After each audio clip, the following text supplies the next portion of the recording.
નમસ્કાર, જય સોમનાથ, જય દ્વારકાધીશ. તો ધોરણ 6 ની અંદર ચેપ્ટર 2 લઈને આવી ગયા છે પૂર્ણ સંખ્યાઓ. પૂર્ણ સંખ્યાઓ વિશે આપણે અભ્યાસ કરવાનો છે. એની અંદર ડિટેલમાં થોડીક વાત કરીશું. શરૂઆતમાં પ્રસ્તાવનાથી શરૂઆત કરીએ. આ ચેપ્ટર છે એ બધા માટે ઇમ્પોર્ટન્ટ છે. શરૂઆત પાયો અહીંયાથી શરૂઆત થાય એવું કહીએ તો હાલે. તો પ્રસ્તાવનામાં સામાન્ય હું વાત કરું કે સંખ્યા વિશે આપણે અભ્યાસ કરીએ. સંખ્યા આગળ આપણે જોઈએ, પણ સંખ્યાના પણ બે પ્રકાર છે. એમાં આપણે એકનો અભ્યાસ કરવાનો છે. કાલ્પનિક સંખ્યા છે અસ્તિત્વમાં નથી. જો કાલ્પનિક, વાસ્તવિક, આ બે પ્રકારની સંખ્યાઓ અહીંયા જોવા મળશે. આનો આપણે અભ્યાસ પણ નથી કરવાનો ને અસ્તિત્વમાં પણ નથી. શું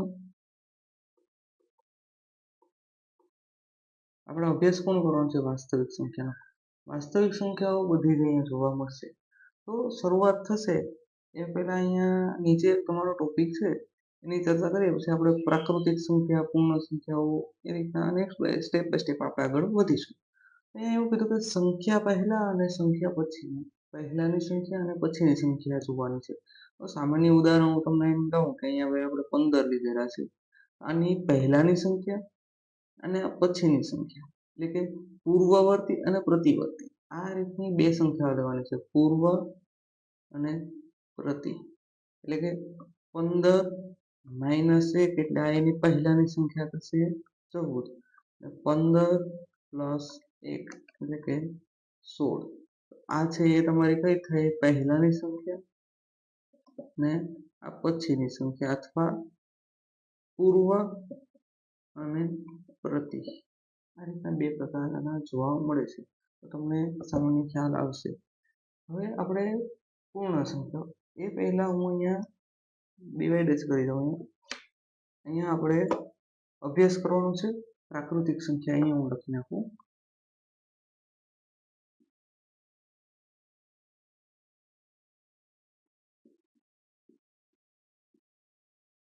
એટલે કે નેચરલ નંબર. નેચરલ નંબર એટલે સંજ્ઞા કઈ થશે? n. નેચરલ નંબર તરીકે ઓળખવામાં આવે છે. શરૂઆત ક્યાંથી થાય સંખ્યાઓની શરૂઆત?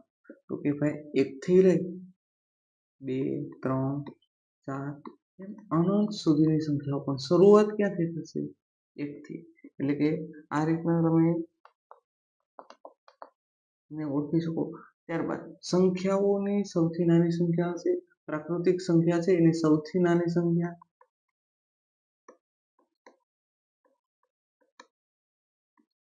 એટલે થશે 1 થશે. મોટી સંખ્યા તો અનંત સુધી છે, ઇન્ફિનિટી. આ રીતના તમે કહી શકો. એટલે કે પ્રાકૃતિક સંખ્યા છે એની શરૂઆત છે 1 થી થાય અને અનંત સુધીની સંખ્યાઓ. સૌથી નાની સંખ્યા 1 છે અને ન્યુટ્રલ નંબર એટલે કે ન્યુટ્રલ નંબર તરીકે પણ આને આપણે ઓળખી શકીએ છીએ. ત્યારબાદ આ સંખ્યા રેખાઓ બરાબર તમને ખબર છે. હા, અહીંયા પૂર્ણ સંખ્યાઓ પણ આપણે લખવું તો કંઈ વાંધો નહીં, એ પછી દેખી નાખશું. હવે ત્યારબાદ આપણે જે ચર્ચા કરવાની છે એ શું છે? પૂર્ણ સંખ્યાઓ. તો પૂર્ણ સંખ્યાઓને હોલ નંબર તરીકે ઓળખવામાં આવે છે. હોલ નંબરનો W છે એ એની સંજ્ઞા તરીકે ઓળખાય છે. ત્યારબાદ જે પૂર્ણ સંખ્યાઓ છે એ પૂર્ણ સંખ્યાઓની શરૂઆત એટલે કે ઉમેરાઈ જાય. પૂર્ણ સંખ્યાની શરૂઆત અહીંયા શૂન્યથી થશે. 0, 1, 2, 3 એમ અનંત સુધી. અથવા એવું પણ કહી શકે 0 પ્લસ પ્રાકૃતિક સંખ્યા બરાબર પૂર્ણ સંખ્યા. સંજ્ઞા પ્રમાણે લખવું હોય તો 0 પ્લસ n બરાબર W. અથવા આ કોઈ પણ રીતના આપણે લખી શકીએ આને કે ભાઈ પૂર્ણ સંખ્યા છે એને હોલ નંબર તરીકે ઓળખાય. 0 થી અનંત સુધીની સંખ્યાઓ 1, 2, 3, 4 અનંત સુધીની સંખ્યાઓને આપણે શું કહીએ છીએ? પૂર્ણ સંખ્યા તરીકે. આ હતી પૂર્ણ સંખ્યા વિશેની માહિતી, પ્રાકૃતિક સંખ્યા વિશેની માહિતી. હવે સંખ્યા રેખા, કોઈ એક લાઈન છે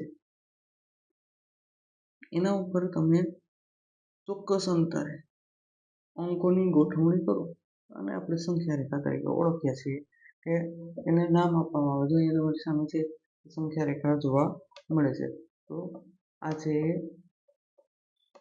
સંખ્યા રેખા વિશેની માહિતી તમને જોવા મળી કે માનો કે કોઈ ચોક્કસ અંતરે શૂન્યથી લખીએ 1, 2, 3, 4, 5 એક ચોક્કસ ગાળામાં આ માપ લખવામાં આવે તો આને શું કહીએ છીએ આપણે સંખ્યા રેખા તરીકે ઓળખીએ છીએ. જ્યાં સંખ્યાઓ દર્શાવવામાં આવેલી હોય.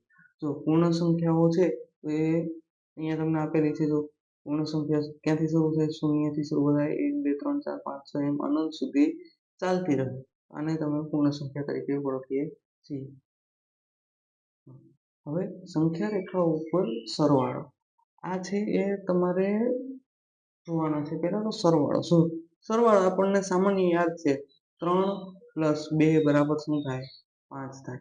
પણ જો આને સંખ્યા રેખા ઉપર દર્શાવવું હોય આ વસ્તુને આપણે સંખ્યા રેખા ઉપર આપણે દર્શાવવી હોય તો કઈ રીતના દર્શાવી શકાય એના વિશેની આપણે ચર્ચા કરવાની છે. તો પહેલા તો જો 3 + 2 અહીંયા આ રીતના પણ લખીએ 3 + 2 બરાબર કેટલા થાય? ખાલી જગ્યા અહીંયા આપણે મૂકી દઈએ તો અહીંયા 3 એટલે કે પહેલા તમારે શૂન્યના સ્થાન ઉપર હશે ત્યાંથી તમે 3 સ્થાન આગળ વધશો 1, 2 અને 3 અહીંયા 3 સુધી પહોંચે. હવે ઉમેરવાનું છે તો આગળ જ વધવાનું રહેશે એટલે કે સંખ્યા રેખા પર આગળ વધવાનું છે. ઉમેરવાના કેટલા છે? તો કે 2 તો 2 સ્થાન આગળ વધવાનું છે 1 અને 2 જે અંક તમને મળશે તમારું શું થશે? જવાબ થશે એટલે કે 5 અહીંયા તમારો જવાબ જોવા મળશે. આ રીતના કોઈ પણ તમે ઉદાહરણ લઈ શકો અને તેનો તમે ગણતરી કરી શકો. તો હું તમને અહીંયા સામાન્ય શરૂઆતમાં હજી એક આપી દઉં કે ભાઈ 4 + 3 બરાબર ખાલી જગ્યા તો તમે શૂન્યના સ્થાન ઉપર બેઠેલા હશે ત્યાંથી તમારે 1, 2, 3, 4 તમે 4 સુધી પહોંચે એટલે કે 4 + 3 એટલે કે 3 ઉમેરવાના છે તો 1, 2 અને 3 તો તમારો જવાબ શું આવશે? 7 આવશે. તો એ તમારે અહીંયા લખી નાખવાનું કે 7 જવાબ જોવા મળશે. આ રીતના તમે સંખ્યા રેખા ઉપર સરવાળા કરી શકો. સરવાળામાં સામાન્ય ખાસ યાદ રાખવાનું શું કે જમણી બાજુ ચાલવાનું ઉમેરવાનું. ત્યારબાદ બાદબાકીની સામાન્ય ઉદાહરણ આપું તો કે 5 - 3 આ એક ઉદાહરણ આપણે લઈએ આપણને ખબર છે જવાબ 2 આવશે. આપણે સામાન્ય બાદબાકી આવડે જ છે પણ આપણે એને સંખ્યા રેખા ઉપર બાદબાકી કરવાની હોય તો તમારે 5 આપેલા છે તો 5 ને પેલા શૂન્યના સ્થાનેથી 5 સુધી જવાનું 1, 2, 3, 4 અને 5 5 સુધી પહોંચી ગયા. હવે એમાંથી કેટલા બાદ કરવાના છે? તો 3 તો બાદ કરવા માટે શું કરવું પડે? તમારે ડાબી બાજુ ચાલવું પડે. પછી શું કરવું પડે? ડાબી બાજુ ચાલવું પડે એટલે તમારે 5ના સ્થાનેથી 1, 2 અને 3 એટલે તમે અહીંયા પહોંચશો એટલે તમારો જવાબ શું આવશે? 2 જવાબ જોવા મળશે. આ રીતના તમારે બાદબાકી જોવા મળશે. તો હજી એક ઉદાહરણ જો તમારે લેવું હોય તો હું તમને સમજાવી શકું કે 7 - 3 અથવા 5 લઈ લઈએ. ચાલો 5 બરાબર આપણને ખબર છે 2 જ જવાબ આવશે. 2 વાળો જવાબ નથી લેવો આપણે. અહીંયા લઈ લઈએ 4 તો તમારો જવાબ શું આવશે? તમારો આવશે. આને આપણે મેળવવાનો છે ડાયરેક્ટ નથી લખતા તો અહીંયા ખાલી જગ્યા રાખી દઈએ 7 તો તમે શૂન્યના સ્થાને છો ત્યાંથી તમારે જવાનું છે ત્યાં સુધી 7 સુધી તો કે 1, 2, 3, 4, 5, 6 અને 7 સુધી પહોંચી ગયા. હવે તમારે એમાંથી 4 બાદ કરવાના છે તો કે 1, 2, 3 અને 4 તમે ક્યાં પહોંચી જશો? જે સ્થાન ઉપર તે પહોંચો એ તમારું સ્થાન કયું થશે? 3 પહેલા ઉમેરવાના પછી પાછું જવાનું એટલે બાકી થતી જોવા મળશે. આ રીતના તમારે ગુણાકાર માટે તમને ઉદાહરણ લઈએ. ચાલો આ છે ગુણાકાર. તો ગુણાકાર માટેનું એક ઉદાહરણ તમને લઈને સમજાવું તો કે ગુણાકાર માટે સામાન્ય 6 × 2 લઈ લઈએ. ચાલો તો અહીંયા તમારે પહેલા તો ગુણાકારને સમજવો પડે. તમને ખબર છે પાડો તમને આવડતો હોય તો અહીંયા તમારો જવાબ શું આવશે? 12 પણ ગુણાકાર શું કહેવા માંગે કે 6 ને 2 વખત સરવાળો કરો એટલે તમારો જવાબ આવશે. તમને જવાબ મળશે. સામાન્ય હું તમને અહીંયા લઈ લઉં 4 × 3 તો પણ શું આવશે? તમને 12 જવાબ જોવા મળશે. તો અહીંયા તમારો કહેવાનો મતલબ એવું છે કે 4 + 4 + 4 4 નો 3 વખત સરવાળો કરો ને જે જવાબ મળે એ તમારો શું થયો? ગુણાકાર થતો જોવા મળશે. તો આ પદ્ધતિને તમારે અહીંયા યાદ રાખી અને સંખ્યા રેખા ઉપર નિર્દેશિત કરવાની છે. તો તમે સામાન્ય પહેલા હું અહીંયા 6 × 2 નો લઈએ એટલે તમને ખબર પડશે એ શું કહેવા માંગે. તો 6 છે એ તમારે શૂન્યના સ્થાને હશે ત્યાંથી 6 ને આગળ વધારવાના 1, 2, 3, 4, 5 અને 6. આ તમને વિસ્તરણ મેં તમને સમજાવ્યું 6 + 6 કરવું પડે એટલે તમને જવાબ શું મળે 6 નો 2 વખત સરવાળો કરો એટલે તમને 12 જવાબ મળશે.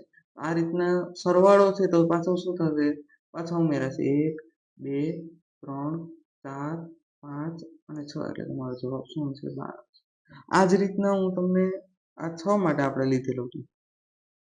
હવે સરવાળો લઈએ બીજું કોઈ ઉદાહરણ લઈએ અહીંયા 7 × 3 વર્ગમૂળ ના લીધા પણ આપણે કોઈ એવું ઉદાહરણ લઈએ કે ખબર પડે એટલે 7 દુ 14 ચાલો 7 × 4 કરીએ 7 × 2 કરીએ એટલે તમારો જવાબ શું આવશે 14 આવશે. અહીંયા સંખ્યા રેખા છે એના આધારિત લઈએ એટલે તમને ખ્યાલ આવે. આ બધી જરૂરિયાત નથી. ચાલો 7 × 2 લઈએ તો તમને જવાબ શું મળશે 7 × 2 એટલે તમારે જવાબ મેળવવા માટે 7 ને 2 વખત ઉમેરવાના એટલે તમારું સ્થાનીય હશે 1, 2, 3, 4, 5, 6, 7. 7 પહોંચી ગયા હવે પાછા 7 ઉમેરવાના 1, 2, 3, 4, 5, 6 અને 7. તમારો જવાબ શું છે 14 આવશે. આ રીતના તમે સંખ્યા રેખાને પણ ગુણાકારનું સંખ્યા રેખાની મદદથી પણ તમે ગુણાકાર કરી શકો છો. આ રીતના આપણે અલગ અલગ અભ્યાસ કરવાના છે ચેપ્ટરોનો. તો તમે આપણી સાથે જોડાયેલા રહેજો H2O સાયન્સ લાઈવ સાથે. લાઈક, શેર અને સબસ્ક્રાઇબ કરવાનું ભૂલતા નહીં અને નવા અપડેટ માટે જોડાયા રહેજો. અસ્તુ જય